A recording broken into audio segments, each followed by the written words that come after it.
What it is, it's your boy Dutch the Damon, and you now watching Damon Time with Dutch. On today's episode of Prison Stories Uncut, we over East Baltimore in the real trenches with it, man. Now, this situation took place over 20 some odd years ago, right? It had your boy over East Baltimore trapped in that real ghetto. But before I hop off in the storytelling mode, I want to send a big shout out to the brother Sidel Winbrook. This brother, a loyal supporter, avid watcher. Appreciate you, brother. This brother don't just watch, he support. Brother Sidel Winbrook. Now that we got that out the way, let's get it. Yeah, man, so Chicky and them pulled up back to back across the street from Kenny's house. And with no hesitation, they hopped out with them sticks. Levi run around to the back of the house, takes his position. Sting and Chicky, they in front of the house. Sting get to lighting the Molotov cocktail. Meanwhile, Kenny in the house sitting in the recliner chair in the living room watching Jeopardy with a 38 special on his lap, like he usually do around that time every night. Cold glasses, Jack Daniels, you know what I mean? So he is oblivious. He trying to figure out what's going on Jeopardy. He sits his drink down and the 38 on a little table next to the recliner, gets up and go to the bathroom. Now, while he in the bathroom pissing, out of nowhere, you just hear psh, glass breaking. He hurry up, finish pissing like the fuck. Hurry up, run back out in the living room. To his surprise, the whole area that he was just sitting in, the chair and all, is engulfed in flames. Curtains on the window, the wall. What the fuck is going on? He hurry up and run over and grab the 38, put it in his robe pocket, and he hear another window break. Firebomb come through the other side of the window, the living room. He looking around like, fuck. Another one come through a window upstairs.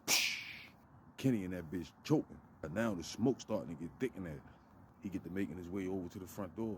He coughing and choking. He peeking out the mini blind. He can see two niggas standing in his front yard. Masses and shit on. He get to thinking to himself, who the fuck is that? So he turned around and run in the kitchen. Look out the kitchen blinds. He see a nigga back there in all black. Kenny like, fuck. Panic mode starting to set in. That's when Kenny come running down the steps, screaming, Kenny, the house on fire. It was so much going on, he done forgot she was even in the house. He yelled back from the kitchen, Kim, I'm down here, baby. But because Kim probably was in shock, her natural reaction was to run out the front door. She come running downstairs, straight out the front door. Kenny in the kitchen coming behind her, trying to stop her. She flung that door open so fast and got met with rapid fire. Boom, boom, boom, boom, boom, boom, boom, boom. Chicky mashed up, letting that Tommy off. Boom, boom, boom, boom. She gets riddled with bullets. Kenny come running out the house screaming, motherfucker! Boom, boom, boom. Banging the tray 8. Sting and Chicky get to lighting his ass up, 2 choppers. Levi swing around from around the back of the house, yelling, let's go. Kenny up on the porch, twitching, laid next to his bitch. House burning to the ground. They take off and flee in their vehicles. The cars split up, took separate ways. Meanwhile, Tanya's sitting up in the hospital bed, heavily medicated, watching TV. And she can keep her eyes open, that is. So she's taking a look at the news when the doctor and the detective walk in the room.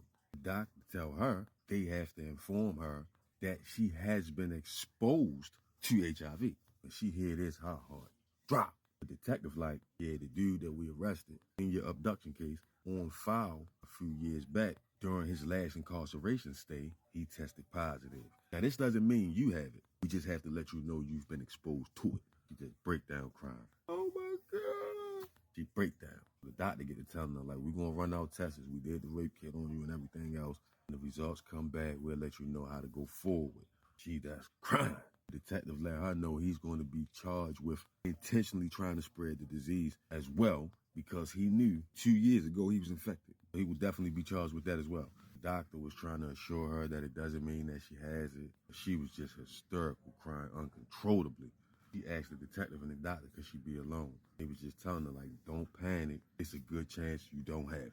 And with that, they left out the room. She got up out that hospital bed, hurting, in pain, face beat up and swollen, dropped down to her knees and started praying.